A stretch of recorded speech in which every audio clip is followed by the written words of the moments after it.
Hello, Casey. Morning, y'all. Welcome to the Grafter Branch Homestead. This is Garden Chat with Matt, and today seed saving with Casey, right? So we got a couple things we're going to do here. Let me get the camera. We got a couple people in here. Hey, look. Hey, cheers, Willie. Andy Rabbit. Hey, you were able to join us. Awesome. And we got Tracy's in here. Grandpa Tracy. Very cool. Okay, so I am going to flip this camera around, and we're going to get into it right away, right? So it's Sunday morning, I believe the 13th of October, mid-October. I don't know if you can tell, but a little overcast this morning, kind of cool out here. So this is a good time to talk about what we're going to talk about. So let me flip this around real quick. You need to take off your jacket.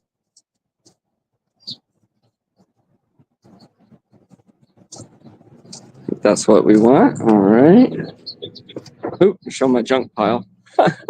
All right. So Farmer Casey, what are we talking about today? So we're talking about seed saving. Seed saving. So this time of year is a great time of year to seed save. Why is that? Because all the plants are dying off, it's starting to get cold, and the water can get it to mold. So we want to collect the seeds so we have enough for the summer. Yeah, very good. So yeah, you said it. So now things are starting to go to seed. Now there's some plants we can collect the seeds all year long, right? Yeah. They're kind of a real easy ones. They're ones you can get the seeds right when you're eating the plant, when it's ripe. Do you know what kinds of things those would be? No, well, yeah, tomatoes, you're right. Yeah. Peppers? Definitely the peppers. They're one of the easiest, right? So we could pick, and it looks like all my peppers got harvested. That is awesome. Oh, here's some that are ready. So I'm going to keep kicking this camera stand. I'm going to take the phone off. Hey, Verna, morning. One sec here. Let me get a little better situated. Okay, so some of them, plants like peppers, when they're ripe, we can pick the seeds right out of them, right? And dry those and save them. Those are pretty easy. Some other ones you need to let them ripen. So that would be things like maybe like the cucumbers, right? Let's see, can we find a cucumber up in here? In this mess, there's still a few going, even though it's getting cold. There's one. Yeah, pumpkins. So those we need to let them finish in order to gather their seeds. So things like the cucumbers, you want lots of cucumbers, so you want to pick them. You don't want to let them go all the way, otherwise the plant stops producing. And if you're wanting to get seeds, you obviously want it to go all the way and ripen, so you get those fresh seeds. So now's a good time of year to do that. You also mentioned the weather. So it's wetter, a little colder, and things stay damp, right? Yep. So that's bad for seeds. Why is that bad? Because you need the seeds to dry in order to plant them, or else the water will make them mold, or they'll start germinating at the wrong time. Yeah, very good. And so let's see. Here. So now's the good time of year to pick our seeds. We're going to go ahead and go through some you've gathered already. I have them here. Let's see. You want to show these real quick? Yeah, so I harvested all of these yesterday. Yeah. So first we have chive seeds. Some bunching onions. Then we have some okra seeds. Okra. Mmm. And then we have some spinach. Yep, that's the red spinach. Red spinach. Now, why does this one look like this and the others you can see the seeds? Oh, so they have an outer shell on them made out of leaves. Yeah. And so seeds not right on there.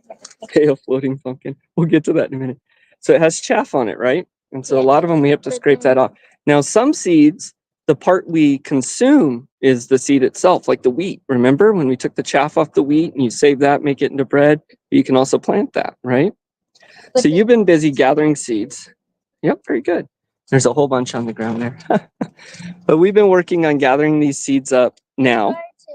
Individually peel each and every. Yeah. So I don't know how to do that, so I just kind of crushed them up. Yep.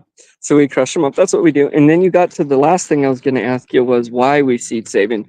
And we do it so that we have them for next year. That's what you said. Here, go stand here so you're on camera. And so we save them for next year. Why do we want to save? What's a couple reasons we'd want to save our seeds and not just buy seeds every year? So our seeds, every single year that our seeds grow in our garden, they get more used to this type of environment. Mhm. Because if you take seeds from Florida, they're probably not going to work as well here. Mm. So they're like good to our garden. So so we want more of the seeds that we already know that works in our garden. Yeah, very good, excellent. So we're gonna save. They saves us money, and then they also worked really well for us here. And then if we have lots of extras like we do, we can offer those up, right? Now, getting on to offering up seeds and seed saving, we have made a big mistake in our garden that I'm discovering this year. Uh-oh. Now, this is part of why you do the things, why we practice, we develop skills and learn, right? It'd be better to put them in. So Verna says, one sec, it'd be better to put the seeds in something rather than baggies. Plastic gathers moisture. No, I completely agree. We actually will transfer them to the paper envelopes, right? This is just while we were gathering them here. But yeah, excellent point. Thank you, Verna. So she said, oh, and Andy's saying that's true with rabbits too. You were wanting to get rabbits, so have ones in your area. Okay, but what I was going to say is we made a huge mistake in the garden. And this is why you practice, you do the things, so you learn. Do you know what that mistake was? Can you guess? It's with seed saving. Did we not save it? Were we too late to save it? No, it's still a good time to save them. I don't know. You don't know? So seeds are obviously created when the plant gets pollinated and it develops fruit or seeds, right? By the bees. Now, one thing, well, we have bees, we have the bees. Our problem is we have done kind of a food forest almost, a lot of companion planting. Now, before I know people are going to have some things, and I'll get to it at the end here about that. But when you're doing this, you want to save seeds. A lot of them can cross-pollinate. So like with the tomatoes, the peppers, lettuces, things like that, they'll get pollen from one and put it in another. Now, that's not always bad. That's how you get what's called a hybrid plant versus an open pollinated plant. So hybrid plant, do you know what the problem with a hybrid plant could be? Sometimes it can't make the right vegetables or fruits that you want it to. Yeah, you might not get what you want to. Now, hybrids sometimes can be good. Sometimes they're developed to be like disease tolerant, things like that. But the problem with the hybrids is a lot of times the seeds will revert to one parent or the other, or sometimes a hybrid mix. You could get something good, you could get something bad. You don't really. Types of tomatoes. Yeah. So you don't really know what you're going to get. And when you're putting that much effort into growing it from seed and raising it up, you really want to know what you're getting, right? Yeah. Right, especially if you're selling them, right? So in our garden, a lot of things we're not going to seed save from this year. So the tomatoes, the things like that, even my peppers, unfortunately, I'm not going to seed save because they're probably cross-pollinated. So we'll buy those seeds again. Now, there's a couple ways you can avoid that. You can do that by putting, here, you want to hold it real quick on me? So there's a couple ways you can avoid the cross-pollination. And one of those ways is you just have your plants in the separate areas. And so one tomato variety over here, one over here. We're going to do some of that. Another way is you can put little baggies or mesh bags on the flowers. And I'll talk about that in a minute here. But with doing urban homesteading and having a very limited amount of land, we do have to companion plant more, obviously food forest more, and plant things together, right? Closer together, so we're going to get some cross-pollination. So we aren't going to be saving the seeds from tomatoes, peppers. I'll be buying more of those, and next year we're going to battle those a couple different ways. So the seeds we did save are things from like the red spinach. So this, I didn't have anything else like it over here, so this is going to be fine to seed save from. Okra was the only variety. You want to show our hanging pumpkin here real quick? Floating pumpkin. So one thing that's kind of interesting with things like pumpkins and melons and cucumbers and things like that is they will cross-pollinate, but when the pollen from like a pumpkin gets on the cucumber flowers and plants, a lot of times what they'll do is they won't produce seeds. And that's obviously not what you want if you're seed saving, right? So they'll stop producing seeds. So the way you can avoid this, you can plant the plants in separate areas. We don't really have too much of that as an option just because of space. So the other thing you can do is get like a little mesh bag. And when you see a flower, I don't have a good example, it's the wrong time of year, but when you see a flower on I the collected plant all the flowers. that's just starting to go, well, kind of like this, not a very good example, but just starting to go. You can put the mesh bag around it before it's opened and things, and keep it isolated from the others. And you want to do that to a bunch of flowers on the same plant you're trying to save from. And then you can come, once they open up, you can come along, identify the male and female flowers, and you do what's a self-pollination. And so you know it's going to be pollinated. Then you put that bag back on, and I just saw a little mouse. Anyways, here, go ahead. I'm sorry. Then you put the bags back on, and is your finger in front? No. And you let the fruit develop in there. So you know that fruit's going to be true because it was pollinated from the same plant, right? And ones that bees haven't gotten to. So you can do that, and that's probably what we'll do, and then save those seeds. You know that they'll be the correct ones.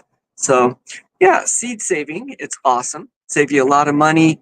Definitely it's going to give you security. I don't know if you remember a couple years ago when they were allowing seed sales and things and whatnot. So a couple mistakes we made is we planted things too close together. Another mistake I made was something I think a lot of gardeners probably do, or people beginning. You have something to say? Andy Rabbit said you can plant just one type of them every year. Yeah. Sometimes I found that it's kind of fun to. Sometimes I find it kind of fun to find what you get the next year when they cross. Oh, okay. Well, yeah. So you think it's fun to get the hybrids? That's cool too. I actually like some of that too. That would be fun. So we might do some of that too. But one of the other things that we did though is I think I planted too many varieties, and so I think a lot of people just getting into this want to plant a whole bunch of different things, and that's a ton of fun. But over a couple years of gardening and doing this, I've learned stick with what you're going to use, or plant a bunch and find out what you're going to use and what you like, and then stick to that. So next year we're probably only going to have maybe one or two varieties of cherry tomatoes, and then another area a beefsteak and aroma or something that we do that way. So I think we did a little too much variety of things. Vase Place says do that with your peppers so that you can have your own type of pepper.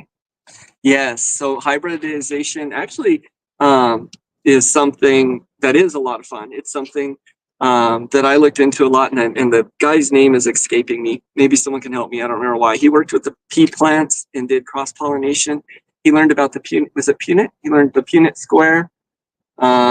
Anyways, to look at genetics and stuff. And so you can, if you have a couple plants and you're wanting to get a certain hybrid, which is one of the reasons they do hybrids, is for like disease resistance or certain color flowers or certain type of fruit, is you'll put those two together, or you can even pollinate those two yourselves and get seeds from that, and then keep planting those, and you kind of purified that line down. So that's how they get hybrids. And if that's something you want to do, awesome. Right now, I'm really just trying to get down the basics of what we got. But yeah, no, you definitely could go with the genetic side of it and do that with your animals too. We do that with the quail some stuff. But Carolina Kind Family says I have some Corallard crosses that took me 5 years to make.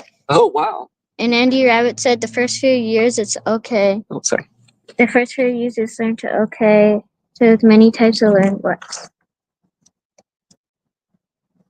What'd she say? Oops, that goes best for what you like, tastes best. Yeah. First few years, it's okay to plant many types. Oh yeah, okay, yeah. So that's pretty much what I was saying. And I guess that's what we did. So we're on the right path. Look at that. Also, where this pumpkin is coming from, it goes all the way across here, and then there's a couple other pumpkins here, and then it goes all the way down, all the way over here. So from here, all the way up here, and then all the way to over here. Still, it goes pretty far all the way. So I'm going to say a quick side note, and then we'll get away from seeds. It's the last thing. Pumpkins and pumpkin seeds, great dewormer for poultry, birds, chickens. This time of year is a good time to do that. Things are kind of dying off. Okay, so is there one over here? It's not a pumpkin, but this is where it ends. Yeah, the plant. So let's show a little bit of plant here. So why is our pumpkins floating? I guess pumpkins like to climb. Pumpkins like to climb. They do. They're a vine. So most people will have their pumpkins growing as ground cover, right? Yeah. Why did we decide to put our pumpkins in the air? Well, I didn't think that was really an option. So there's a reason. the reason I did it is the same reason we were vertically doing the zucchinis, is for pest control. And so we can get to, so one thing that the squash bugs and the stink bugs really like is the pumpkins and zucchinis and things. And so one of the ways I was trying to battle that this year was by growing them vertically and hanging them up off this air line cable. This way I could see the leaves easier, walk around and check for bugs and kill them when I see them. And then also take off leaves that are bad. Now, a lot of it's kind of going bad now because it's that time of year. Do you want to show around a little bit? We can do a little garden tour. Yeah. That too, yep, Vernon. I guess those are some carrots back there. There's the carrots back there. Okay, here we go. I lied because there's something else about seeds. Some plants need 2 years to grow seeds. Did you know that? Things like carrots, onions, stuff like that. So they have to grow and then come back the next year and you get the seeds. What's this one?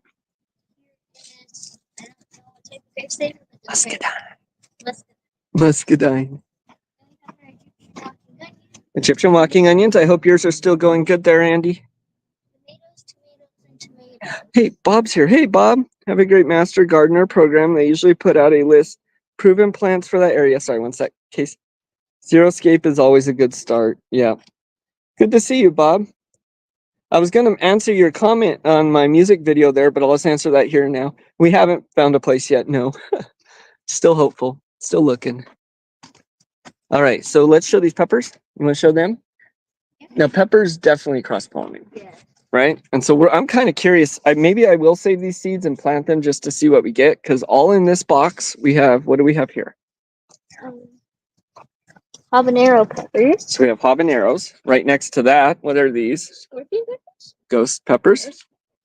And then next to that is not many of them going still, but Scorpion peppers. Scorpion peppers. These ones we're leaving on here to go to seed. And then right next to that is all my daddles. And look how many, man, there are a lot. You can play I Spy with that. So what are these peppers? These are good ones. Oh, look at that. Big old grasshopper on there. We got a lot of those in here right now. Lots of bell peppers. They've decided to go crazy under the shade. So I'm ducked way down and I'm going to back up over here and explain these plants. Okay. Let's get over here where I can stand up. So this is kind of a mess. I'm going to stop pointing. But all across there is our vines. They have gone insane and have been problem number 3, I guess, that we've done with our garden here. So they like to climb up there, which has been awesome. It helped provide a lot of shade, maybe too much at times. So I put up this bird net to keep off the birds from stealing our new plant starts at the beginning of the season, which was awesome. It really worked out well. I guess the plants took that as the plants took it as the option to get up there, which has made it extremely difficult to trim and to harvest from. So we got to find a different option next year for that. Maybe panels or something. So there's 3 plants up there. Do you know what plants all 3 are up there? There is gourd. Well, there's actually 4, I think. 3 that are really going.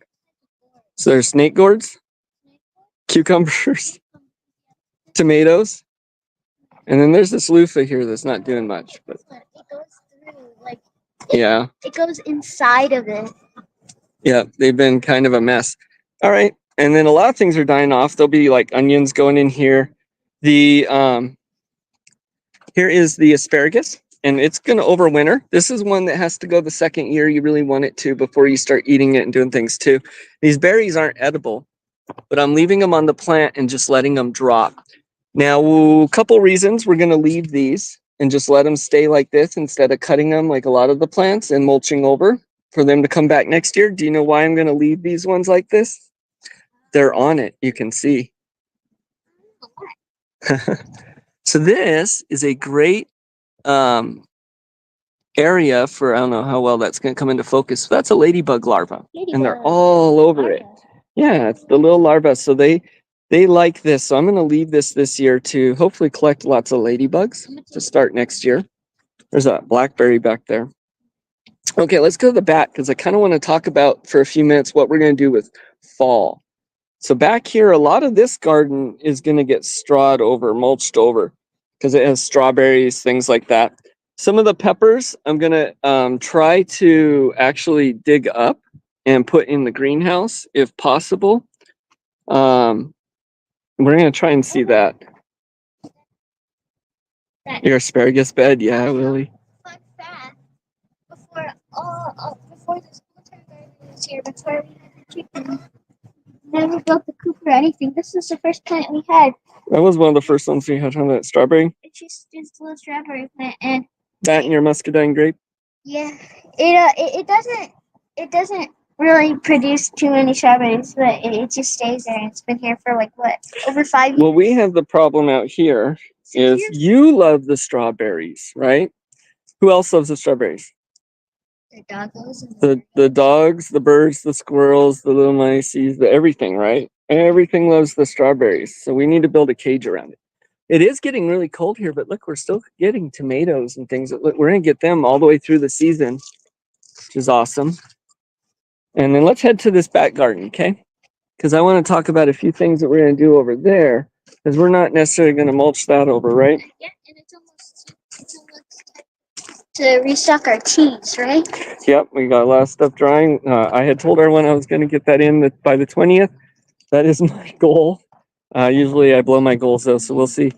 Hopefully, Daddy's working on it. Hello there. There's one of the chickens. Nathan. So our chickens, we were hoping for a rooster when they hatched out. That's why they have two of them have boy names, even though they're hens. So this is Nathan. You miss all the fruit trees, but the trees and grapes. Temesons. You can't escape me, Nathan. Okay, here, wait. Let's keep going, okay? Because I know. The chickens starting to molt. Time to deworm, clean coops, take off the watering systems. We'll be ending that. And just giving them water. Here, I want to show something real quick because I think this helps out a lot. If you have coops and things, first of all, my egg boxes are on the outside, so I can collect eggs without having to go in the coop. Another thing is giving them water in winter because we're not using the watering system. And you kind of got to do that every day, especially when it's freezing. Yep, this pipe right here. So I put this pipe here, put the water dish under there, and I just come pour like warm water down there to fill their water dish. Of course, I have to go in and clean it out every now and then, but that helps out a lot. All right, we're gonna come back here. You can follow me if you like. You don't have to. Our grapes, of course, are done. They're done and in the freezer, ready to make some. Whew, you okay? Careful there, bud. But what is going over here? Whoa. Whoa. Look at these loofahs. We have them actually all over the yard, but this is the most pronounced area. So these I'm going to let them dry on the vine, I think, as much as possible, unless they start getting wet, looking moldy. And we're going to dry those out for loofahs. Look at how tall that is. That's a Jerusalem artichoke or a sunchoke. I think that's about 12, 13 foot tall. Look at that. Oh, by the way, we did get auroras here. My wife had a couple pictures. I was at work, so I'm going to have to put those on next week. Casey, what's all this cardboard here? Do you know? All that cardboard. So it's cardboard that is unprinted on, just plain cardboard. I got a bunch of extra from work, and I'll show you why we're going to use that. But let's come back here.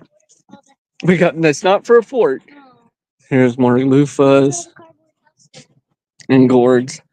You're going to build a cardboard house. So there's a few things going back here still. We got gourds going, gourds all over. Most of the melons aren't doing too hot. That's a gourd, a winter gourd. Here's more of my spiky melons. Here's some artichokes still going good. We're going to dig some of those up. And then tomatoes and things. Okay, but that's not what I want to show. So over here, my plan for fall is we're doing chop and drop method.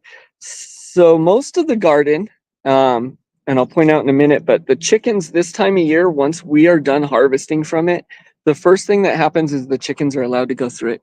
And we put them through, they eat any bugs they can and kind of dig it up, add nitrogen to the soil, do that for a few. Not quite, I'm gonna leave them a little bit longer. So anyways, we let them do that, then I block them off from that and it gets topsoiled a little bit.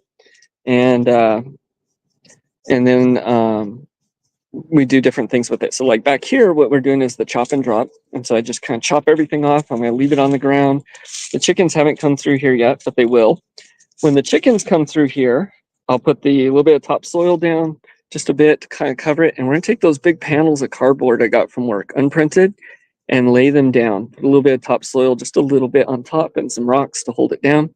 And let this area throughout the winter basically compost itself and get it ready. And then before we plant it, the chickens will go through it one more time and everything will be chopped and mixed in. So not all areas we are like tilling the soil and mixing. In the main garden, we're just chopping them at the base.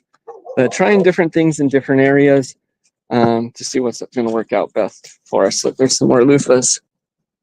Do you think we'll ever eat one of those chickens? We haven't eaten our chickens yet, have we? So I do want to get meat birds, yep, but we haven't done that yet. Oh, for now, just the quail. Egg birds? You could eat these ones too, but you get ones when you want to cull them when they're younger. There's certain things you do. I want to point this out real quick just because we're over here. There's a quail shack. And this is where the silkies have been living, which has been fine for summer here, but probably not good for winter. Huh? Lots of fly traps. Yes, there's a fly traps yeah, because the flies like to be back here too. Right before we had the fly traps, there's so many flies. This compost is great, by the way, right here by the quail shack. I open the doors and just go toss the stuff. And the chickens as well. Yeah. Want to eat any of the buggy yourself, find it. They will. They'll dig through it. So what I'm going to do is I'm leveling this off, and I'm going to pour a little 3 foot by 3 foot by 3 foot, I think, slab. Just a small little slab to put the silky coop on. That's not the silky coop. Those I'm dismantling too. You guys only get to see a glimpse of it. Sorry if I'm missing a lot of comments, I know. You guys only get to see a glimpse of the coop. Yeah. One singular frame. We'll go look at it in a minute, but the chickens have been doing, the bigger ones have been doing numbers on these beds. You can see I let them dig through it for a minute. You know, topsoil. What are we going to be putting in this bed? Speaking of herbs, seeds, fall gardening, and we are planting actually. So we're not planting the corn. Time for corn's done. We pulled all the corn. We missed the second batch of corn on here. We could do a wheat, but we're not going to do that. One of the other things we're going to plant in another area is onion. So this is our garlic bed. Yep. So what we did was we pulled all the corn out and the snake gourd. The chickens have been able to go through it and they've kind of been mixing it up. So I'm going to come put a little compost and topsoil. And then we're going to put all of our garlic in this week. I'm going to be adding just some board to separate variety. With that, I don't think that matters. I need to look into garlic. I don't think it matters if you have the same variety right next to each other, but I need to look into that. Are the silkies just for fun? They pretty much are. We didn't really think they would survive. They do have some good jobs, though. I'll tell that in a minute. Silkies are a ton of fun. They hang around the yard. They're kind of our little pets. We do eat their eggs, so they produce eggs. We sell the bigger ones, and then we eat theirs and stuff. But one of their jobs actually is they go through the garden a lot more than the other birds. They get free reign of the yard a lot, pretty much all day. And the reason is they will go get all the little bugs. They're not really big enough. They don't destroy a lot, but they will get little bugs and things. They also go in the quail shack. I put them in there quite a bit to eat up the excess quail feed that's thrown around. Ooh, one of them snuck in the garden now. It's a flip over like a little baby balloon. But turns out you're not supposed to do that because they can't breathe when they're upside down. Sometimes I'll put a cage over a garden spot for the winter. They poop in place for me. Yeah. Oh, that's a good idea. And then move it. The quails. Oh, and rabbits. So we're going to get the rabbits soon. I don't want them in here right now, but we do let them go through here quite a bit. And then they eat quail feed and stuff. So they have a few jobs. They're just a lot of fun. They hang out on the back porch. All right, let's go over here real quick before show a couple other things. So we're going to be, we're breaking down watering systems and stuff. Here's my little silky coop that I'm building for them. So it's coming along. I got to get that done real quick here. But it's been a ton of fun building this coop. We don't have time for any more animals. Hey. Anyway, so I'm finishing this up. I got to stain it, put the door on. This window and the one over here are going to be non-opening windows. They're just going to be for light. So I'm framing them out, and then they'll have plexiglass put in there. And that'll just be for light on those two. These two on this side and the other side, these are going to open and they're for ventilation. And so they have a door that opens up, they'll open up a little door for ventilation. What happened to your wing, you? Holy cow. Yeah, she kind of looks like she caught her wing on something. I'll have to look at her. This front one is going to be a big access door that opens up, and in that door will be a window that has mesh that will be for ventilation as well. On the back of this door, when it opens, will be the panel here with timers, and then right up back is going to be the battery. We'll go up there, and that's going to control accent lighting, some yellow or amber accent lighting. Just a second, talking, okay? There we go. So amber or yellow accent lighting will go along the sides and the bottom. And it'll also control a little white light here by the door and one inside the coop. And there's going to be 3 fans altogether. That bar's coming down. I need to redo it.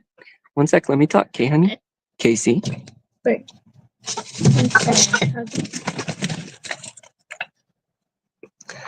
And so right up in there is a board that's going to have 2 fans. I drilled out holes, and there's going to be 2 fans there for exhaust. So most of that will be closed up except for the 2 exhaust fans.